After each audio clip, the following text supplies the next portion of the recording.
La pianta dovrebbe produrre costantemente tutti gli anni.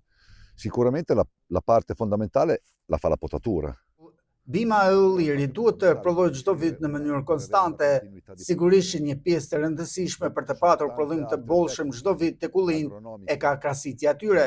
Ajo është pjesë e rëndësishme për të patur një prodhim të vazhdueshëm dhe sigurisht edhe anet teknike dhe agronomike që të arrijmë këto rezultate.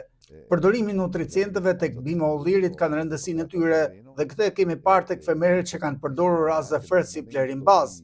Akoma më i rëndësishëm bëhet përdorimi i azafert si vlerim bazë apo Nutriviv Amino Plus si ushqyes në rastet e tokës me shumë thatësirë, sidomos në periudhën e verës, kur e kemi të pamundur të ujisim pemet dhe për të ulur stresin që krijohet bimëve nga temperaturat e larta, nevojiten pikërisht aminoacidet që janë elemente përbërës të azafert dhe Nutriviv Amino Plus. Ushqyesin Nutriviv duhet ta përdorim edhe me 2-3 aplikime kur ka temperatura të larta në muajt korrik dhe gusht.